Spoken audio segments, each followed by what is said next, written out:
Hola y bienvenidos a la Daily Hustle. Soy Enrique Byrnes y presidente es el mejor cerveza. No abate por No Filter Network. Miguelito San Dieguito not with us this morning. Will the Thrill Clark not with us this morning as well, but he's back from killing shit with Battleborn Mike in Utah. So he will be joining us tomorrow night on the regularly scheduled Daily Hustle Deuces Wild on Tuesday. Regardless, you guys know this. We come on here each and every single morning and we properly salute our boys. And John, thank you very much for I cannot hear you. That does not shock me one single bit. Hola! How about now? Oh my goodness. I love it. Always an issue, one way or another. Let's flip through it. And can you hear me now, John Davis? Give me one reason to think this is actually surviving. Hola, hola, hola, hola, hola. What a complete and total shit show. I apologize. So, on that note, as my audio just got fixed, we're going to go back to saluting each and every one of you. Yes, yes, yes, yes, yes, yes, yes. Oh, remember this, folks. When we are juiceful, we are useful. And when we're juiceless, we're fucking useless. A very pleasant good morning to you on the 4th day of November 2024 per aspera on a straw. That is through hardship to the stars. And we certainly have dealt with our audio hardship. I've tried to get this right because it's really difficult. I mean, it's probably not, but I've tried to perfect the audio from a perspective where we can nail it on No Filter as well as on Apple and Spotify whenever we upload there. So I have this Rode X system, and usually the computer recognizes it, but it's almost like I got to flip through the audio channels before I don't know. Regardless, here we go. Yeah, it is phenomenal. The juiceless useless. He says, you stole that from Big Poppy or whoever stole it from Mike. Look, here's the bottom line with the whole juiceless useless thing. And I did have a Big Poppy post about this. Big Poppy most certainly heard either me or Kowalski say, when you're juiceless, you're fucking useless. Nobody else that I know has heard that phrase. Now, Kowalski is the one who I would give credit to. It's kind of like Apo Taco. People always wanted to give me credit for Apo Taco. I'm like, Apo Taco is Mike Sweeney's. Now, I'm really good at hearing something, and when it resonates, I'm like, yes, I'm rolling with that. And that is the juiceful, useful, juiceless, useless thing. Well, Big Poppy, I have not asked him where he heard it from. I don't really give a fuck where he heard it from. We know where it came from. It came from Kowalski. So we'll leave it at that, but it certainly is how we start this show each and every single morning. And the whole juiceless, useless thing, man, he's right. When you don't have the juice. Now, the thing that got me about the Big Poppy one was that he kind of said, he's like, juices. Like, what he said didn't really make a lot of sense, or at least it was hard to understand. But if you had him clarify, which you clearly could understand, it was juiceless, useless. And then you had three very intelligent individuals, at least you'd like to think they are, and Derek Jeter, Alex Rodriguez, and Kevin Burghardt go, I don't know what you're talking about. Shut the fuck up. What do you know what you're talking about? Of course you should know what he's talking about. When you don't have any fucking juice, you're of no use. So I did a whole Instagram post on that. I believe it was Friday. It was, I really enjoyed seeing it.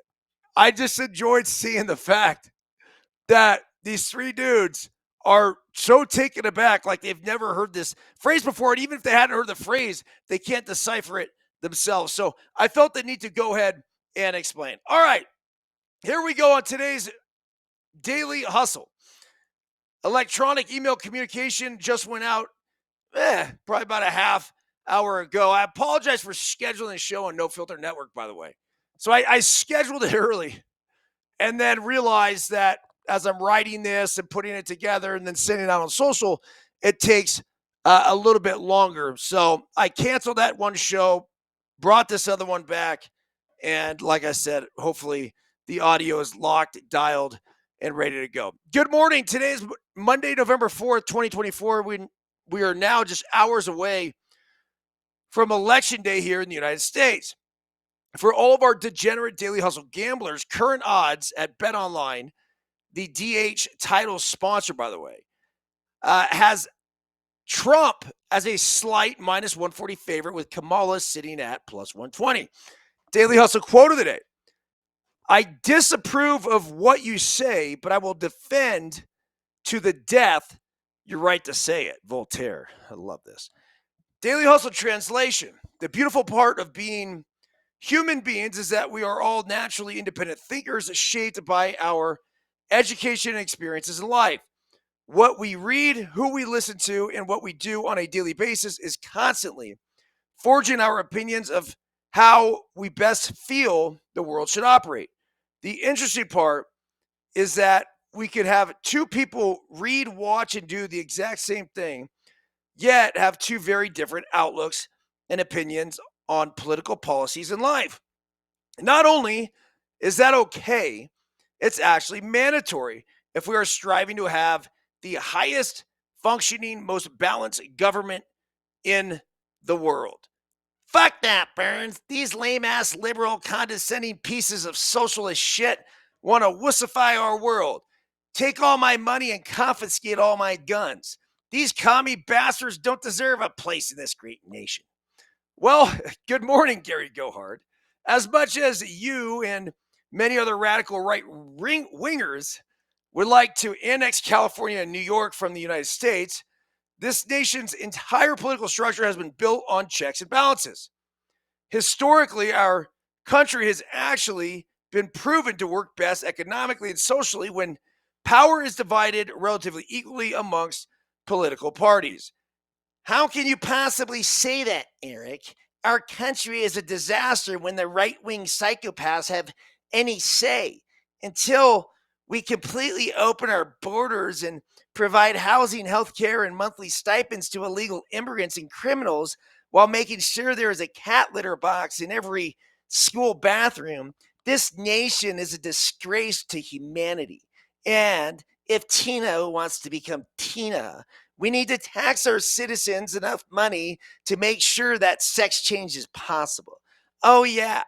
And there also better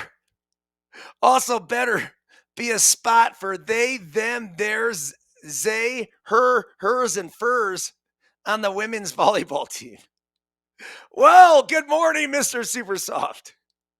Although we appreciate your humanitarian efforts to appease all the world's occupants, it's also important to take care of and protect the rights of those law-abiding, hardworking, tax-paying citizens who are already here performing as massively productive members of society, even if they boringly just identify themselves by simply what's on their birth certificate. Bottom line, the absolute best part about living in this country is that we can disapprove of what other people and political figures say and legally do. Yet, no matter which side of the aisle we stand on, as Voltaire suggests, it's hugely important to remember, especially during this election season, that it's our responsibility as Americans to defend to the death their legal right to both say and do it.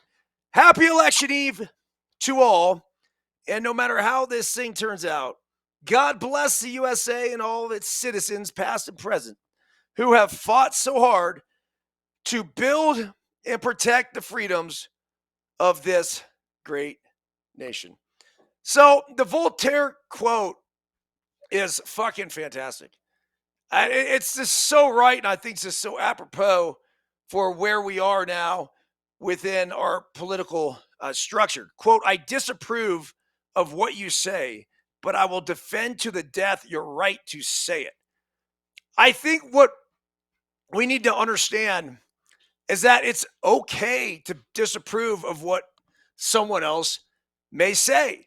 And it's okay that other people disapprove that, I don't know, of something that you may say. Once we get past that, then we can have intelligent discourse and try to do what's best, not for you and not for me, but what's best for our country. And on that note, what's best for this show is to get in the title sponsor read. Bet Online, the number one online gambling destination. You get all the latest news, scores, odds, predictions, live lines, you name it, at Bet Online. You got MLB is now over, but don't worry. College football firing, NFL firing, NBA action. It's fantastic. The NHL, and check this out. You can even bet on the political results, elections, whatever. As I mentioned before, they have Trump as a minus 140 favorite right now. Now, that is just Bet Online. Let's take a look at the current presidential odds. This is the latest article to come out in USA Today. Former President Donald Trump's betting lead over Vice President Kamala Harris nearly collapsed in the final full week of the 2024 campaign. Trump was favored at UK bookmaker Bet365, standing at minus 188 a week ago. So almost a 2-1 favorite. In terms of sports, so you guys can really kind of understand this, minus 200 is usually about a 6-point favorite. So, yeah, is that a big favorite? No, not really. I mean, we see double-digit favorites get taken down all the time. So, by no means is this a lock for Trump. And actually, I would venture to say this is still damn near a coin flip. So, it says that now the odds are down to minus 138. Harris's odds were shortened from plus 150 to plus 120. The narrowest spread in the action, which U.S. bookmakers cannot take part in, came from offshore bookmaker Bet Online. So where's Bet Online operating out of? I should do more research on our title sponsor, which had Trump at plus 140 and Harris at minus 120. You mean Trump at minus 140 and Harris at plus 120? Okay. The collapse comes as the impact of the statement made against Puerto Ricans by a speaker at Trump's campaign rally at Madison Square Garden in New York landed in communities in swing states, including pivotal Pennsylvania. I don't know if a comedian is going to change the opinion of fucking voters at this point. We were awfully sensitive to all that. Comedians are comedians. I mean, they make fun of each other and they make fun of everything. It's just what they do. I don't want to give the details of that, but it's just, in my opinion, a fucking joke, the outrage over it. The final week saw a poll released by the Des Moines Register, by the way, a part of the USA Today network that showed Harris ahead in Iowa.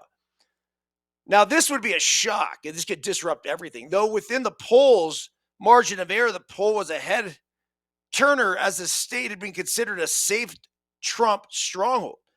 Quote, it's hard for anybody to say they saw this coming. Pollster Jan Selzer, president of Selzer and Company, who conducted the poll for the Register, she clearly has leaped into a leading position. Okay, so here are, well, I just went over those current odds. I mean, basically, it's Trump anywhere from minus 130 looks like the best price that you'll get on Trump, and the best price that you'll find on Kamala is plus 150. So should be interesting to see how this turns out. Deuces Wild will have a live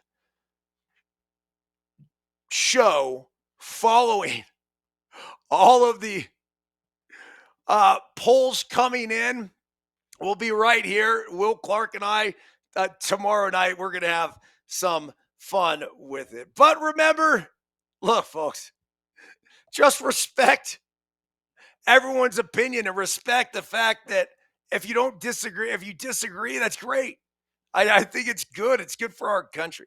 All right, let's get into the gold gloves that were announced. 14 first timers highlight the 2024 Gold Glove winners. The 2024 Rawlings Gold Glove Awards were announced Sunday night on ESPN, with first timers once again stealing the show. This year's group of winners featured 14. Wow. Tied with 2022 for the most in a single season. Of course, it should be noted that in 22 was also the first time that Rawlings awarded a gold glove to a utility player in each league. I like that, though. Regardless, this marks the fifth straight season with at least 10 first-time recipients, extending the longest streak in the history of the award. So the winners are, here we go, in the American League. Cal Raleigh. Raleigh was remarkable behind the plate on his way to winning his first career gold glove and the first by any Mariners catcher. He led all AL backstops with 17 runs, 17 defensive runs saved. First base, Carlos Santana. How about this one? I didn't realize he was so fucking old. At 38 years old, on the final day of the regular season, Santana became the oldest person to win his first career Gold Glove award. Now, it does say oldest position player. According to Elias Sports Bureau, the only older player to win their first Gold Glove are both pitchers, Phil Niekro at 39 and R.A. Dickey at 38. Santana, ironically, by the way, both knuckleballers. When you throw a knuckleball, you're ready to field your position. Santana led all the big leagues first basemen with 14 outs above average. Second base. Hold on a second. Get some air in here. By the way, I woke up, it was 20 degrees outside. Certainly has warmed up since. We'll go over some Stormy Byrnes weather reports from across the country here in a little bit. But let's not lose our focus. Second base in the American League, Andres Gimenez from the Guardians. He's good. Gimenez racked up 20 defensive runs saved this season, twice as many as any other AL second baseman. Marcus Semien was second with 10. Shortstop, Bobby Witt Jr. This one passed the eye test. Witt has established himself as a bona fide superstar, and not just because of his offensive proficiency. Sure, he led the majors with a .332 average while hitting 32 homers, driving a 109, but Witt also led all AL shortstops with 16 outs above average. Third base, Alex Bregman. Bregman's trophy collection will get his first Gold Glove award. Really? That's bullshit. The two-time All-Star and two-time World Series champion won his first career Gold Glove after one of his stronger seasons at the hot corner. Bregman racked up 6 defensive runs saved in 2024 after combining for just 4 defensive runs saved from 2020 to 2023. He also had 6 outs above average, tied with Josh Rojas for second among AL third basemen, behind only Jazz Chisholm. I don't know. Dude, Bregman passes the eye test, certainly. And I'm sure it was nice for Bregman to get Matt Chapman out of the American League, who has had a stranglehold on the third base position. Left field, Stephen Kwan. Kwan is in some good company, joining Kenny Lofton as the only Cleveland outfielder to win 3 straight Gold Glove awards. Kwan has racked up 47 defensive runs saved over the past 3 seasons. Center fielder, Dalton Varsho. Varsho earned his first career Gold Glove after a strong showing across the outfield for the Blue Jays. In fact, Varsho's 3.1 defensive WAR per Baseball Reference were the most by any player at any position in the majors this season. Overall, Varsho's 28 defensive runs saved between center field and left field were 5 more than any other outfielder, with Boston's Jarren Duran at 23, checking in as the only player within 10 of Varsho. That's hard to believe. He's good, though. He's really good, the former Arizona Diamondback. Right field, Weiler Abreu, Red Sox. Abreu was a defensive star this season, becoming the Red Sox first rookie to win a Gold Glove since Fred Lynn in 1975. He had 17 defensive runs saved and led all right fielders. A pitcher, Seth Lugo, former Met. With his first career Gold Glove, Lugo joins Brent Saberhagen as the only Royals pitcher to claim the honor. And then utility man went to Dylan Moore of the Mariners. Moore claimed his first career Gold Glove after once again proving to be the jack of all trades. He played first base 11 games, second base 37, third base 45, shortstop 49, left field 22, and even made a lone inning appearing in center field this season. Moore was a serviceable defender at every stop, providing solid production across the diamond. That's a great pick there. Okay, let's go to the National League.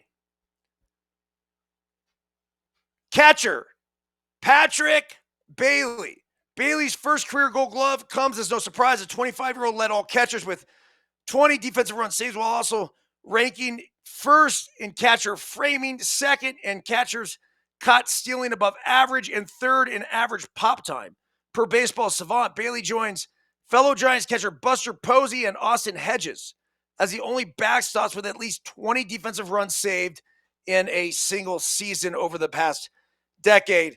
So a lot was made of Patrick Bailey deserving not just the Gold Glove, but the Platinum Glove. Instead, the Platinum Glove went to Dalton Varsho. Now, okay, makes a lot of sense. If you look at the numbers, Varsho led all of baseball with 3.1 defensive WAR, which is just fucking next level. But if you want to talk about a guy that had more of an impact, it's easy for me to say it's the catcher who handles the ball over and over and over and over and over and over again. And his pitch framing was second to none. So when a day and age where we're still allowed to, quote unquote, steal strikes, nobody was better than Patrick Bailey. And there's a huge argument that it should have been Bailey and not Varsho who took home the Platinum Glove Award. First base, Christian Walker. I remember watching this kid play in Reno. He's a fucking stud.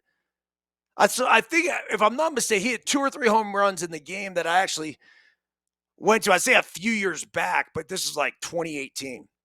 Walker continued to flash his defensive prowess in 2024, winning his 3rd consecutive Gold Glove Award. Much like in previous seasons, his latest honor comes as a little surprise after Walker led all NL first basemen with 13 outs above average. Good on Christian Walker. Second base, Bryce Terang of the Milwaukee Brewers. Terang claimed his first Gold Glove after leading all second basemen with 22 defensive runs saved. Shortstop, Ezekiel Tovar of the Colorado Rockies. Good to see a Rocky on here. Tovar earned his first career Gold Glove after turning in a strong defensive performance across the board. He ranked second among NL shortstops with 10 defensive runs saved and 4th with 15 outs above average. But Tovar was the only NL shortstop to accumulate double-digit marks in both of them. Third base, to no surprise, Matt Chapman of your San Francisco Giants. He adds to his collection, winning his 2nd straight Gold Glove, 5th overall. He led all third basemen across the majors with 17 defensive runs saved, while his 11 outs above average were tied with Milwaukee's Joey Ortiz for the most at the hot corner. Look, nobody, and I mean nobody, has a better pre-pitch than Matt Chapman. It is so badass. It's so fun to watch how wide he gets, and just did a whole thing about his pre-pitch routine when I was with MLB Network when he was still with the Oakland A's. Really, really fucking great dude. Kudos for the Giants for signing him long-term. Kudos for Chapman for staying. It's going to be fun to watch him in the upcoming years. Left field, Ian Happ. Happ led all left fielders with 8 defensive run saves, while his 11 outfield assists led all left fielders regardless of league. That's funny. That's a number. I think I had 11 when I led the National League. I don't know if I was with the Diamondbacks or I was with the A's, but I led the AL or NL in assists one year. Isn't that funny? At the end of the day, does any of this shit matter? I mean, either you have Hall of Fame numbers or you don't. You count the fucking awards and what you led the league in. That's cool, though. It's certainly a celebration of all these guys. So I think that's the first Cubby on the list. Ian Happ. Center fielder Brenton Doyle says a second Rocky now. A center fielder and a shortstop. That's good. Perhaps no surprise given the defensive nature of the position, but the battle for the Gold Glove among NL center fielders was one of the most competitive. Doyle ultimately claimed his second straight Gold Glove award after tallying 8 outfield assists, tied for the most among NL center fielders and ranking near the top of the group in defensive runs saved and outs above average. He's a big guy, too. I mean, I don't have his height and weight right here, but for him to do that kind of damage, it's a fucking athlete. I'll tell you that. How about in right field? Sal Frelick of the Brewers. 16 defensive runs saved were easily the most by any NL right fielder this season and trailed only Abreu among right fielders overall. Frelick also accounted for 7 outs above average, tied with teammate Jackson Chourio and Abreu for the most by any player in right field this season. Pitcher Chris Sale, good for Chris Sale. Sale's first career Gold Glove award puts him in some good company as he joins Phil Niekro, Greg Maddux, and Mike Hampton, as well as Max Fried as the Braves pitchers to win a Gold Glove. And then the utility guy in the National League was Jarrett Triolo of the Pirates. Triolo played solid defense regardless of where the Pirates deployed him across the infield this season. The 26-year-old utility player spent most of his time at third base, 61 games, second base, 47. But he also made his share of appearances at first base, 9, and shortstop, 9, and a lone appearance in right field. So there are your Gold Glove Award winners. It's starting to get its credibility back after it was such a fucking disaster for so many years when it was just a popularity contest. So this is now a legitimate award for a long time, including when I played in 2007. Any real baseball fan or anybody who knew anything about the game completely discredited the Gold Glove Award and, of course, paid sole attention to the Fielding Bible Award that was given out by Bill James. And yes, I was named the best left fielder in baseball by the Fielding Bible. But I couldn't even get a fucking mention for the Gold Glove. It was bullshit. Well, why? Because back then, they weren't taking any metrics into account. But you know who was? Bill fucking James was. That's it. Okay. Yeah, and John Davis says, well, we know it wasn't Garrett Cole in the Gold Glove. Thank you, John. We'll be here all night. That is certainly true. Okay, let's see some other big news around Major League Baseball. It says Braves exercise 2025 options on Ozuna, decline options on d'Arnaud and Jackson. Giants article about Chapman and Bailey taking one of the Gold Gloves. Silver Slugger Award finalist announced. And how about Robbie Ray? He declines the opt-out. I mean, of course, you can't opt out when you fucking don't pitch. Flores exercises player option with Giants as well. The Silver Slugger finalists, I don't know. We'll get into that later. As for now, let's go back to some meaningful shit here. There's an article I found interesting. It was a column in the Los Angeles Times a few days ago. And it says how Shohei Ohtani drove himself to become the first-time World Series champion. The title marked an appropriate end for the greatest individual season in Dodgers history, one in which Ohtani became the first player in history to hit 50 homers and steal 50 bases. Shohei Ohtani was hitting with one arm, limited to the left shoulder. He partially dislocated just days earlier. Ohtani was at this point more or less a decoy, which coincidentally or not is the name of the world famous dog. It didn't matter. He wanted to hit, so when Tommy Edman drew a walk in what turned out to be a decisive eighth inning of Game 5 of the World Series, Ohtani entered the on-deck circle. One problem, though. He'd skip ahead in line, recognizing his mistake when Gavin Lux climbed up out of the dugout. Ohtani temporarily retreated to the bench, chuckling. Lux recalled telling Ohtani, "Relax, man. It's my turn first." Lux tied the score with a sacrifice fly, and Mookie Betts won it with another while Ohtani settled for reaching base on a catcher's interference call. But the sequence and the on-deck circle was nonetheless revealing. Ohtani wanted to be in the batter's box with the game on the line, even in a compromised state. He wasn't afraid of the moment. I love that. The best player in baseball for the last 4 years, Ohtani became the World Series champion on Wednesday night. His coronation was staged at Yankee Stadium, where the Dodgers claimed a 7-6 victory over the Yankees to win the best-of-7 series. Yeah. As his teammates showered him with beer and sparkling wine in the middle of visiting clubhouse, Ohtani raised the commissioner's trophy. "Really, I'm just happy," Ohtani said in Japanese. The championship marked an appropriate end for the greatest individual season in Dodgers history, one in which Ohtani became the first player to hit 50 homers and steal 50 bases. Yeah. I think there's a legitimate argument that he's the greatest player to ever play the game, President of Baseball Operations Andrew Friedman said. Ohtani's more focused than any other player. He is more gifted than any other player. He could be braver than any other player. Courage is required to be as brazenly ambitious as Ohtani, who said his intention was to become the number one player in the world when he departed Japan for the major leagues 7 years ago. He wants to be the most amazing player in the history of the world, Dodgers co-owner Todd Boehly said. To dream as Ohtani does is to be condemned to failure. Only one player can be the best. Not every player has a resolve to take on such odds. Not even the most talented players, especially the most talented players who have the most fragile of egos.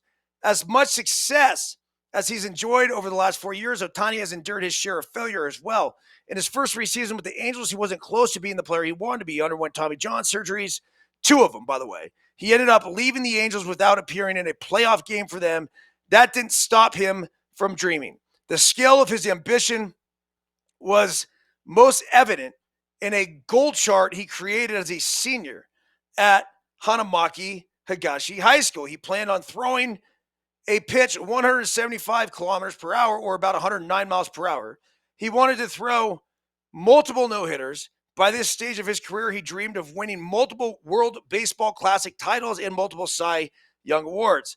The only one of those items he's checked off his list was the WBC title, which he's won once.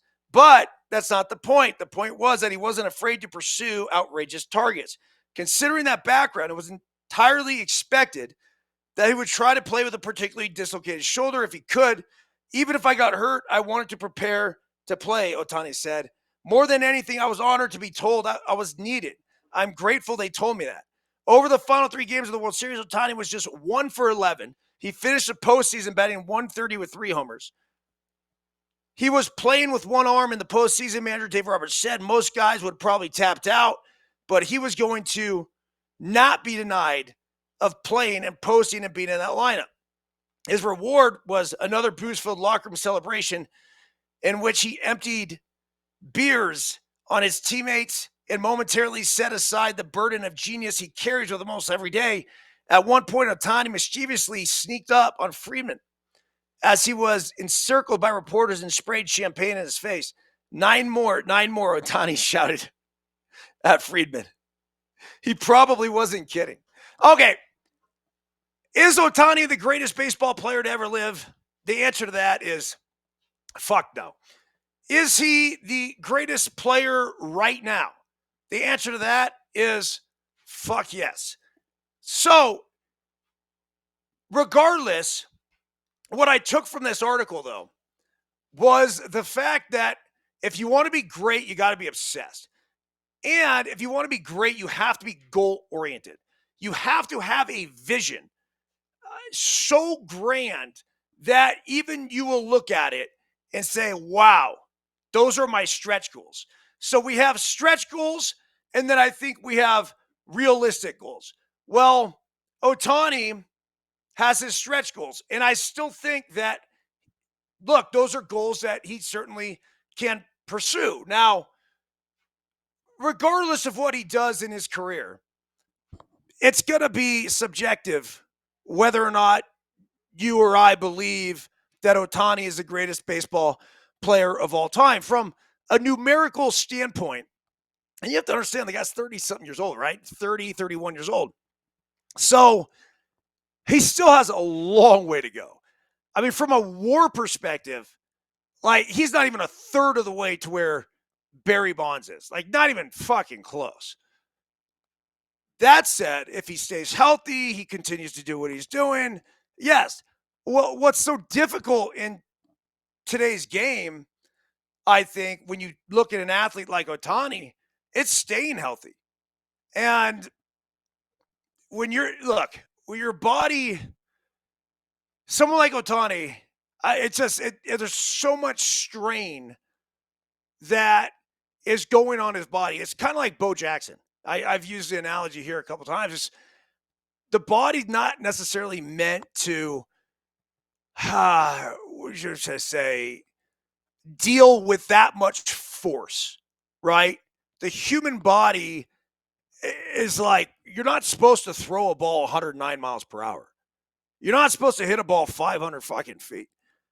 But Ohtani has done damn near those things. Now, he hasn't thrown 109, but I'll bet you he's been up near 105 when it's all said and done. So, yeah, he can be the greatest player of all time. He's not even close to it at this point from a large perspective. If you want to take individual seasons, though, and say, hey, where does this rank?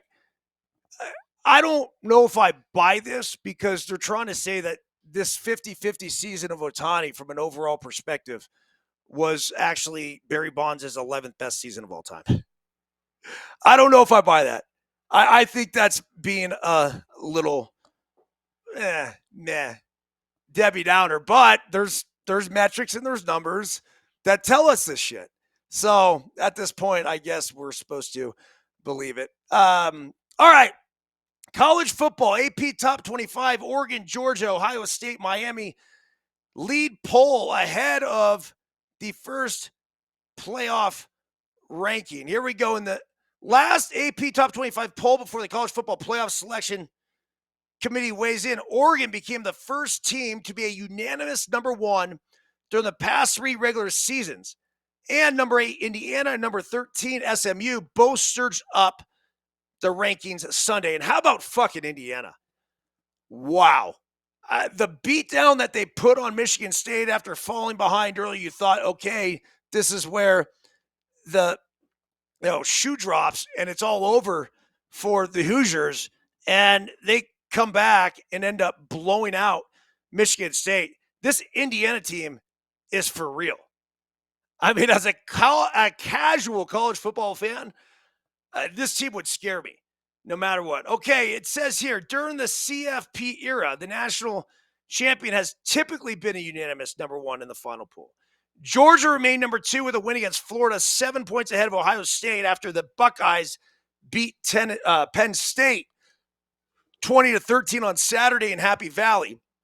Number 4, Miami, and number 5, Texas each moved up a spot. Penn State dropped 3 spots to number 6 after losing for the first time this season, and Tennessee held at number 7.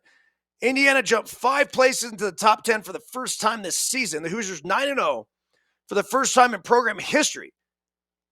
Indiana last cracked the top 10 and peaked at number 7 for 4 weeks of the pandemic-shortened 2020 season.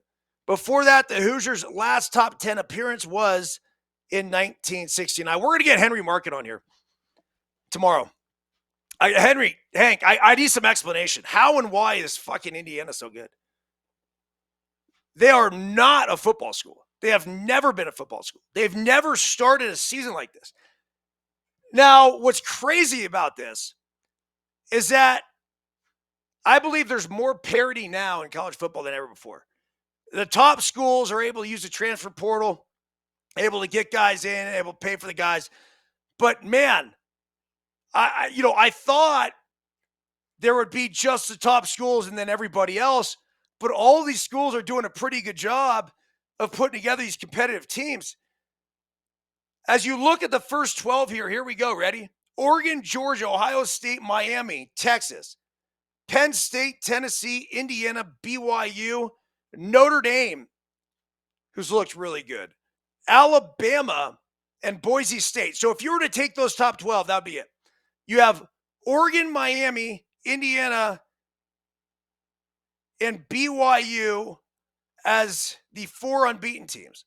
Georgia, Ohio State, Texas, Penn State, Tennessee, and Notre Dame have 1 loss, as well as Boise State.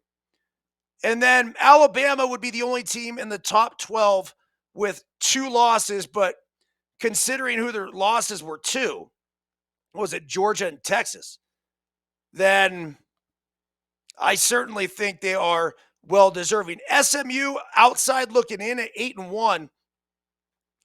LSU 6-2. Outside looking in, it's gonna be tough for LSU to get there. Texas A&M 7-2. Ole Miss 7-2. Iowa State 7-1. Army at 8-0. They're sitting at number 18. Clemson 6-2. Washington State 7-1. Colorado 6-2. Kansas State 7-2. How about Colorado? Fuck, they've been playing well. Kansas State 7-2. I'm reading Coach Prime's book, by the way. It's fantastic.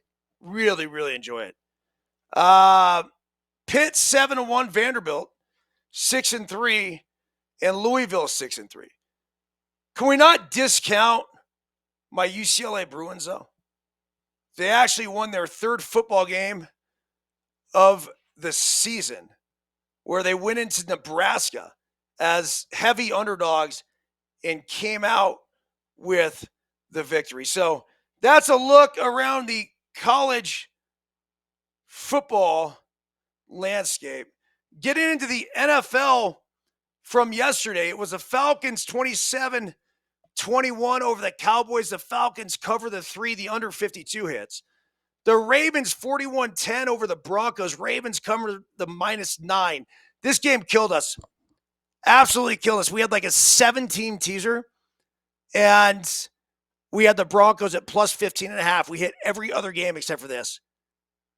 I mean, the Broncos, you think you could fucking show up and compete and just keep it close. No, they lose by 31. The over 46.5 hits. The Bills 30-27 over the Dolphins. Dolphins covered the +6, and they deserve to. The over 49.5 hits on this one. It was Tyler Bass hitting from 61. Bass has had his struggles. I mean, there's been times where he's just been dog shit. But he has a very big leg. And when he lined up for the 61-yard field goal, I turned to Biscuit. I go, dude, he's going to make it. And he's like, I don't know, Dad. Like, I go, bro, he's going to make it. Why? Because he doesn't have to think about it. He's not worried about it. He's just going to fucking blast away from 61, and he's going to split the uprights. Sure as shit, he did. The Bills get by in Orchard Park. Panthers 23-22 over the Saints. I'm going to get into this Derek Carr thing in a second. Apparently, big daily hustle here on this Monday. Just keep going.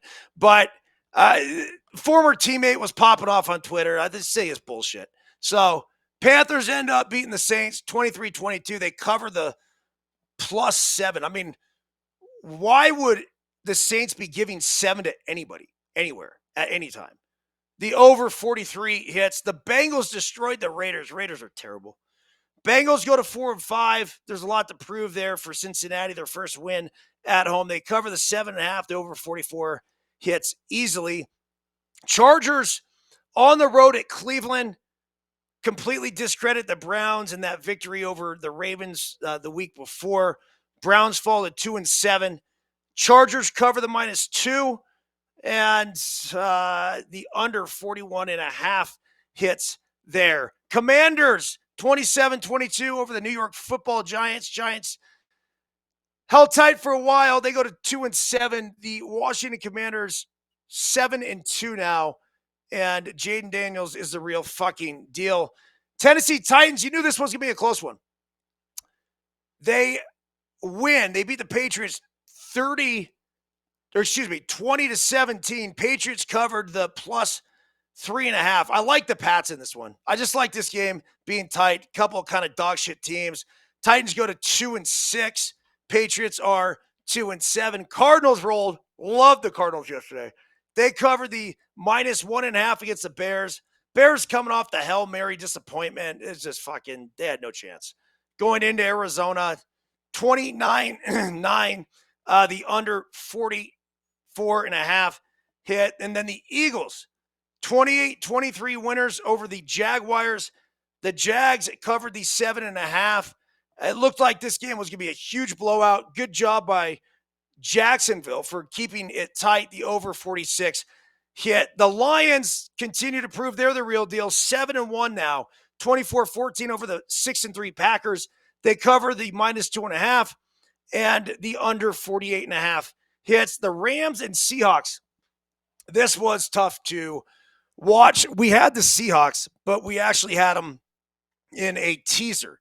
So we still hit this because we had them getting, let's see, Rams were -2. So I think we had the Seahawks getting like 8.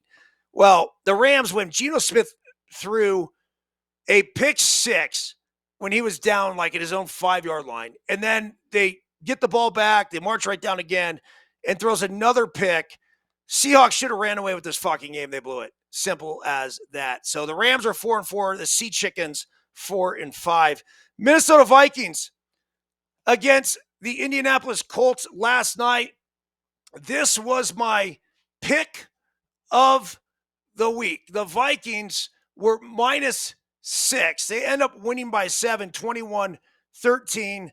The under 47 hit. Now, I did not love the Vikings giving the points. I love the Vikings on the money line. There was no way they were going to fucking lose to the Colts at home.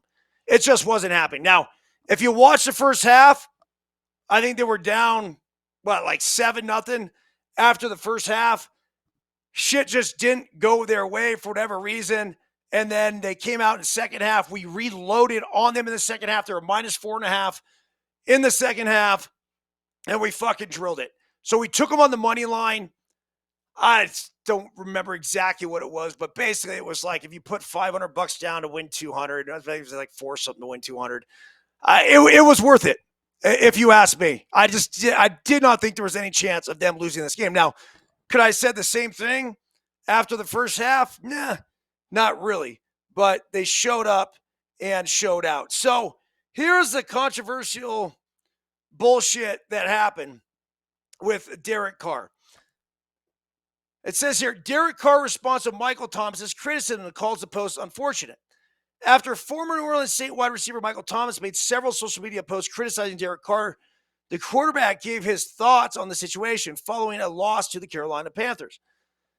All right, so here is Michael Fletcher's post. He says, NOLA QB Derek Carr responded to tweets from former Saints wide receiver Michael Thomas sent during the game about his past being the reason Chris Olave suffered another concussion. So here's Michael Thomas. I'm sorry. It's like, dude, scary and panic and just throw the ball. Get him the F out of here. He's so ass.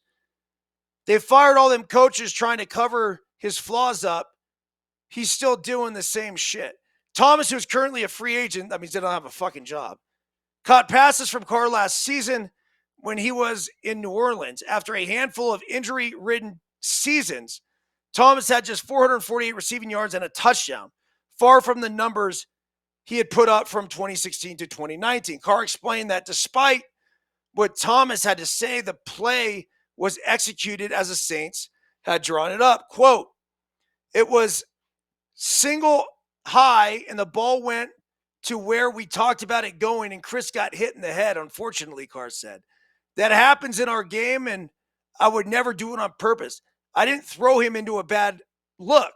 When it comes to the football aspects of it, I really don't have an answer for it. Olave is New Orleans' leading receiver so far this season, 400 yards and a touchdown, and led the team in receiving yards the past 2 seasons as well. Unfortunately for the Saints, they'll have to find production elsewhere until Olave is able to play. After 2 blowout wins to start the year, the Saints have struggled, losing 7 consecutive games. A loss to the Panthers could perhaps be rock bottom for New Orleans.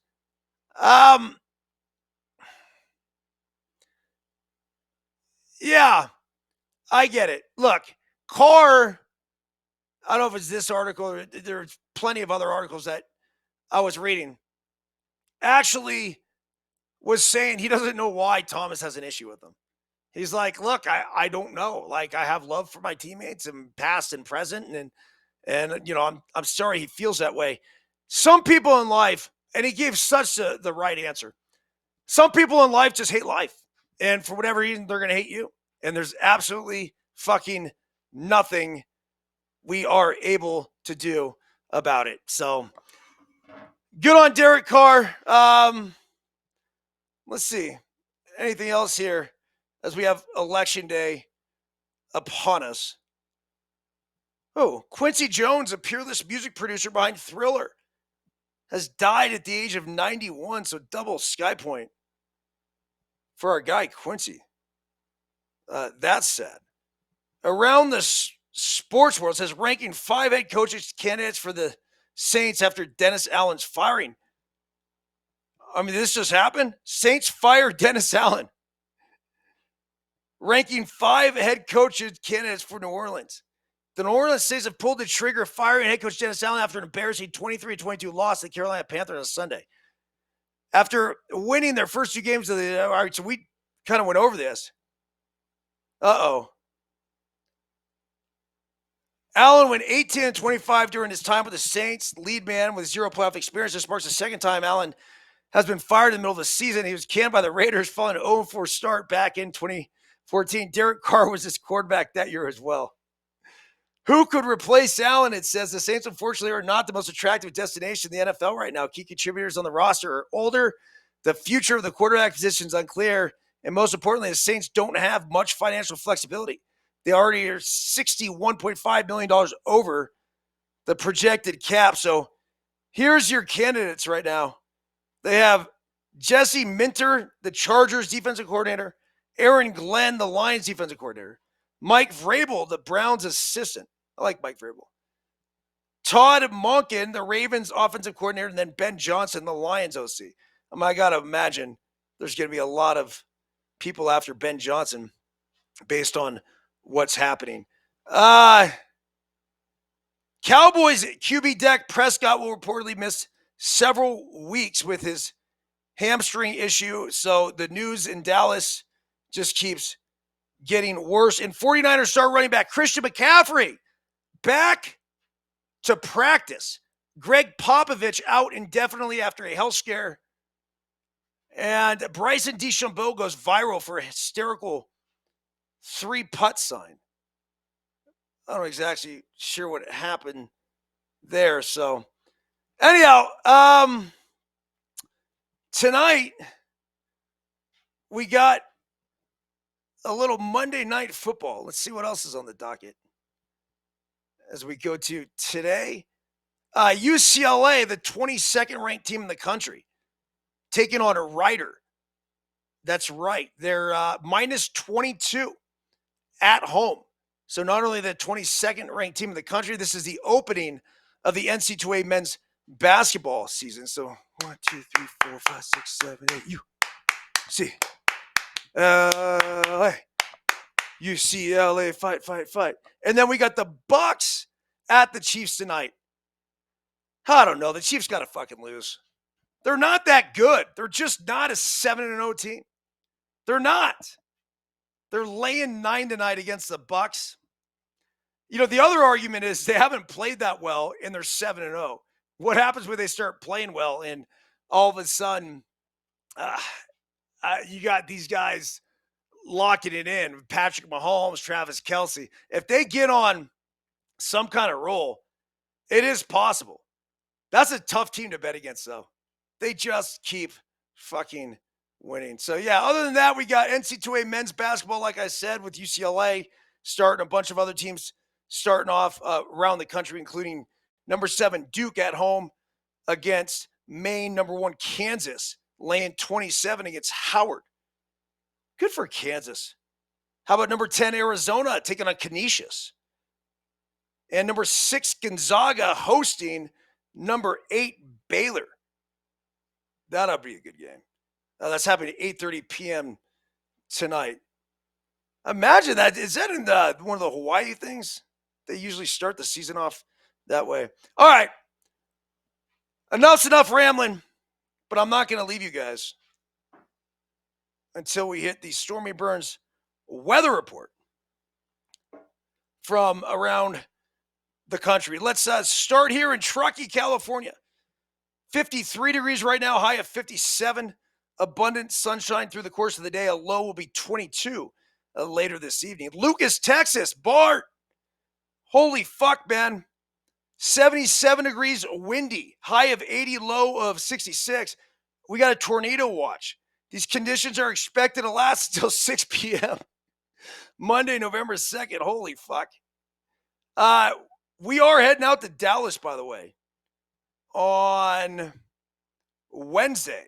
Looks like it should be nice on Wednesday, 51 degrees, 73 degrees will be the high. Thursday, playing in a pickleball tournament out in Dallas. Cloudy, high of 75 that day, so looks like pretty good conditions there. Brentwood, California, 70 degrees, high of 74, low of 49. Cupertino, I mean, right on this Cupertino. South Haven, Mississippi, 66 degrees, low of 59, 55% chance of showers. Orchard Park, New York, 64 degrees. High of 64, like I said, low of 46, and it's windy out there in Buffalo Bill Land. Jesse Byrnes, Germantown, Wisconsin, my brother from another mother, 69 degrees, low of 57. Rain today, 70% chance. Montgomery, Alabama, home of the Biscuits, 81 degrees, high of 82, low of 65. Cherry Hill, New Jersey, Duncan Dad, what's up, dude?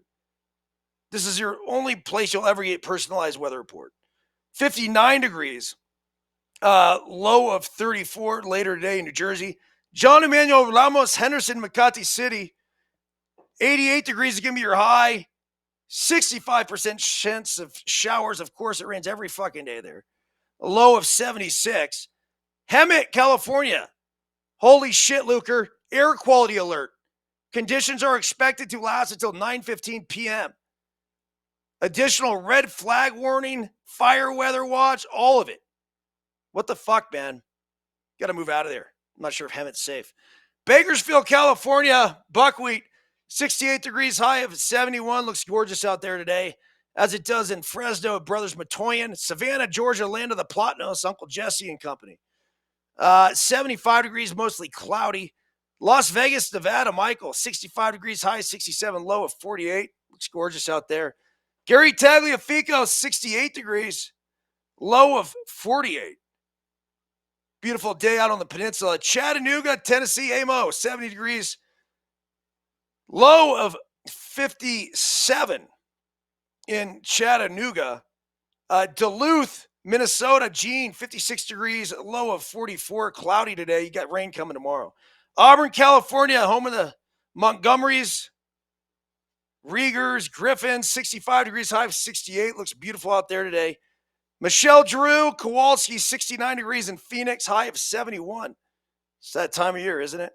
In New York City, the land of Los Yankees and the Mets, 59 degrees, low of 42. Half Moon Bay, California, Giuseppe Pepe Manueli, good morning to you, 67 degrees, low of 49.